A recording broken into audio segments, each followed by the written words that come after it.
Hey now, good morning. Happy Wednesday. Short week. So we're going to review a composer, revisit a composer.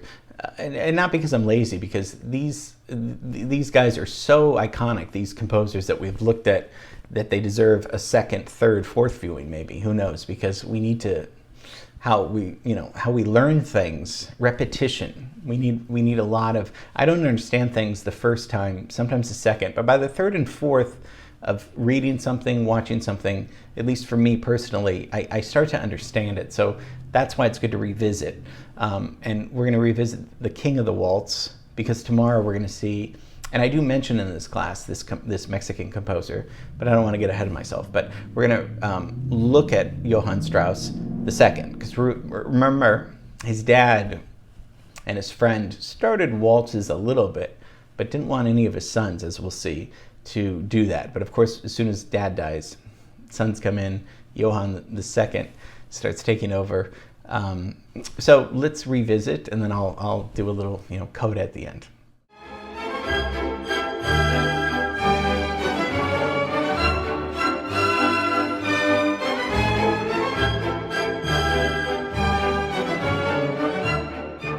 I say the second because, yes, his dad was originally, Johann Strauss I was a composer, and together with his friend Joseph Lanner, they reformed the waltz. The waltz beforehand was something lower class peasants would do. They'd have all this high, mighty minuet dances that, caused that you needed training. This was all upper class, upper lip, or whatever the term is. And then in comes this waltz where suddenly you're close to somebody. You're very close to somebody. You're holding them.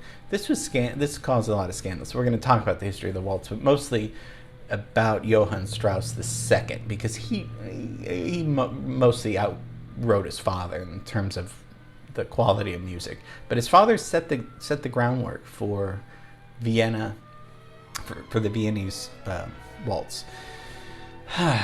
I'm already exhausted, but let's move on. It's going to be fun. So we're gonna look at the waltz in Austria. So let's leave Utah, just as pretty, but let's go over to Vienna, Austria. This is where the Strauss family is from. So Johann Strauss II, so the son, he's the one that we're going to be talking about. Born in 1825. Dies in 1899. Let's look at our timeline. I put his dad up there too, just to show you, because once his dad dies, then he can really become famous. And famous he did become. He was the pop star. He wrote light music, dance music, just like somebody, I don't know, Machine Gun Kelly or Drake. They do dance music. Well, this guy did dance music. Not Wagner, not Rossini, not leitmotifs, not really that kind of stuff. This was just, let's get a waltz going, let's get people dancing. Very much like what we did with Glenn Miller. Glenn Miller really just wanted people up dancing, having a good time. We still dance today, like I said. I've heard that it's supposed to be fun. I've done dancing, but I'm not a dancer. So, dies at 73 years old. So, dies the year before 1900. His father, the elder, was a self-taught musician, and he really established a musical dynasty. He got an orchestra together. Just like the Beatles would get a band together, he got a band of musicians together. And he wrote waltzes, polkas, and he wrote a lot of stuff too, although his son wrote almost just as much, if not more, music. But it was better music, I think. Well, he did not want his sons in music. He was very competitive. In fact, he beat them if he found out that they were taking music lessons. And all three of his sons actually became composers. So it shows you that beating doesn't really do anything. Just makes them work even harder. So his mom allowed him secret violin lessons. And it's hard to stop somebody who starts writing his first waltz at age 6. So even though his dad doesn't want this, he starts writing at age 6, studies the violin secretly, and starts playing with his father's orchestra. But luckily for the family and for Strauss, his dad runs off and has an affair with a woman, and once that happens, he's able to pursue his thing in music. So thank God for infidelity. So, and then Strauss studied counterpoint and harmony and theory, and then he owned a private music school, and they started seeing his successes as a serious composer. He gets this orchestra together and becomes pretty famous and starts traveling orchestra and even the United States. His father dies when he's 23, so now the Austrian composer can really start giving concerts and start writing dance music. He was the most sought-after composer of dance music in the later half of the 19th century. So this is something we haven't looked at, because mostly 19th century is all romantic opera, and that's not what Strauss is doing at all. So thanks to his dad. I mean, his dad did some good things. He did elevate the waltz from just a peasant little waltz to something that was aristocratic and that you would do in society, and that this was something that, you know, he would throw parties and people would the social elite would get together, the political and social elite, they would display their wealth. It was probably kind of disgusting, but it was probably a little bit fun maybe. So it's really in 1866 when he creates what we're really here to listen to, which is the Blue Danube, which is his most famous piece. If you don't know it, this is it.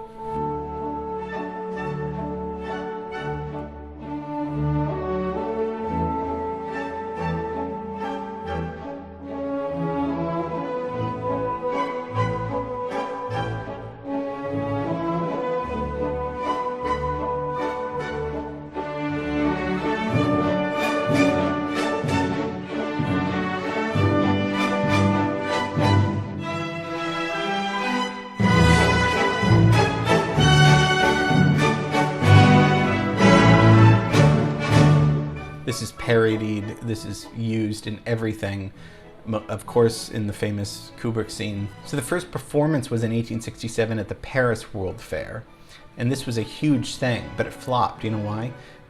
It had words to it, and as soon as he took the words out and made it instrumental, it was a huge hit. So it's based on a poem that he read by Carl Isidor Beck, and By the Danube, Beautiful Blue Danube. It gave him the inspiration to do this. Strauss was a terrible dancer, and he had a range of neurotic disorders. He was a hypochondriac, thanks again to probably his, it also goes back to your parents, and his dad was probably a terrible person for beating him and all those things. So he had terrible psychological problems, afraid of getting sick, becoming blind. He was afraid of becoming blind, uncontrollably nervous, hated the outdoors, hated sunshine, afraid of storms, afraid of being poor. I mean, afraid of everything. So when we hear the waltz, Viennese waltz, what are we listening to? The waltz kind of is a ballroom folk dance. I mean, I'm sure they waltzed outside, but then in the ballroom, normally in triple time. So triple time means triple is 3, right? So it's 3/4. Most pop songs are in 4/4.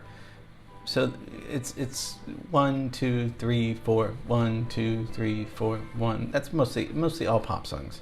And then of course, as we know, waltz is 1 2 3. So 1 2 3 1 2 3 1 2 3. That's not the same. So that's faster. It's one less beat than 4/4, right? 4 take away 1 is 3, I think. So that's 3/4.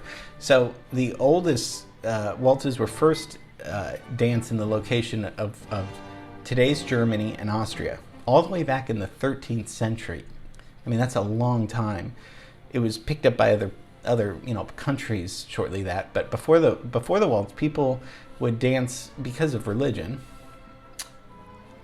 They wouldn't dance in any close contact with each other, because that's scandalous. And then I don't know when it happened, maybe around the 13th century. Some guy was probably like, hey, why don't you come close to me and let's hold close together and let's dance to this 1 2 3 1 2 3. But you'd look silly if it was 1 2 3 1 2 3 with a partner 6 feet apart or whatever. So I'm gonna pull you in closer, and we're gonna develop this dance together.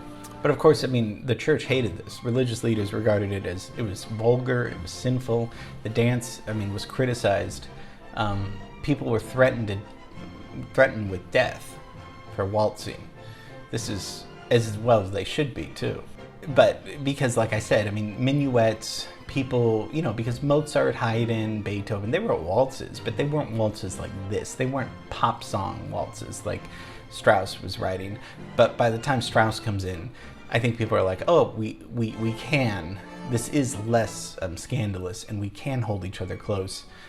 And, it's an excuse to get close to somebody that you're not particularly maybe married to, that you can have fun during, 3-4 minute waltz and get close to somebody. I mean, dancing's fun. So, but because it was so close hold, it was a forbidden dance, originally. So by the time Vienna comes around by the 1780s, specifically after the Danube, the Blue Danube, again, because it's such a great waltz and a great song, it's kind of hard to be like, how are you going to stop people from just giving in and dancing to this kind of stuff? So this is all in 3/4 time. Usually musically, what does that mean? Usually it's 1 chord per measure. Measure is, the bar lines, right? So many times, and you can hold the chords as long as you want, but it's really like ba ba ba ba. 1 2 3 1 2 3 1 2 3. Stays on the same note, same chord for a while. Usually every 4 bars, every 8 bars. This is generally speaking. I mean, let's just take a look at the score for the Danube.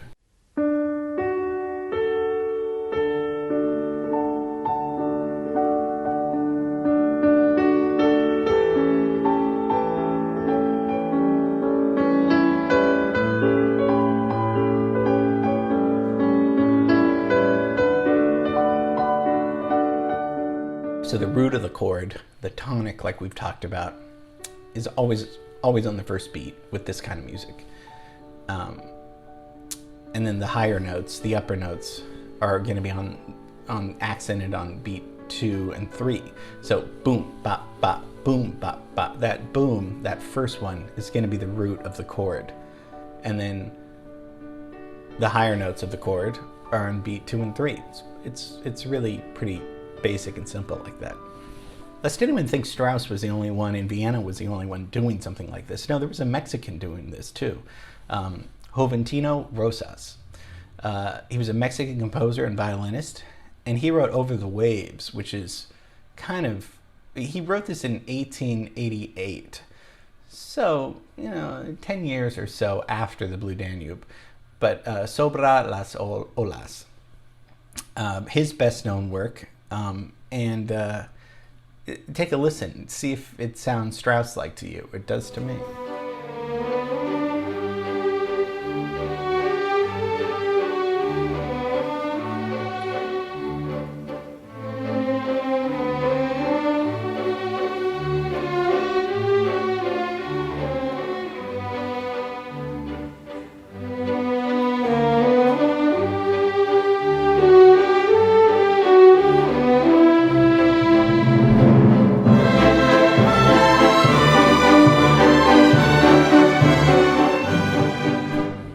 Yeah, so I mean, in a whole different part of the world, in Mexico, this guy is understanding that classical music doesn't have to be high and mighty. It can be also fun and accessible and dance-like and popular. And so, we think of the 20th century being scandalous with rock and roll, the devil, and Elvis and all that stuff, but the waltz was scandalous until something happened. Maybe the Danube, maybe a great song, where it just became accepted into society. It's interesting how things just grow. So Johann Strauss II, that guy wrote this and really elevated the waltz to just something lovely. And it really is lovely. It'd be fun to go to Vienna on a field trip and dance with you guys, or for me to watch you guys dance. That would be fun, the Viennese waltz. So a lot of interesting things in that thing. I mean, the Blue Danube maybe, flopped because it had words, and then when he took out the words, it became this thing. But the waltz was just crazy, revolution of like twerking or something like that. It took the world by. But when something's so good and melodic, how could it not be, so fun? People love waltzing. It's just funny that it was so forbidden, and something, is a forbidden dance, but something that started in the 13th century in Germany. I was listening to myself say that. It had been around a long time, but it's also, how do you, all these things have been happening, but then when it gets into the mainstream, which is, and historically speaking, mainstream meaning Europe, because that's, Europe is kind of, after with the Enlightenment period, Europe's the center of high culture and all these things and art and all, and so when it comes on the European stage, people take note. Higher class, kings, emperors, they start playing this music. But I think people wanted a chance to get close to somebody you love and start dancing. So tomorrow we're gonna look at the waltz, and I did mention Juventina Rosas. So we're going to look at this Mexican composer. What was this Mexican guy doing with this not even close to Vienna? We're going to take a look at the map, because this is ridiculous. But so famous for, he wrote a lot of other great salon music. But what am I? Tomorrow, just hold on. Hope you can get a good night's sleep, because you'll be very excited to hear this brilliant Mexican composer tomorrow. But today, recap of Strauss, King of the Waltz, and of course Johann, no relation to Richard Strauss, that we did, just the same last name. So love you, thanks for watching, and tomorrow we'll continue. Okay, bye.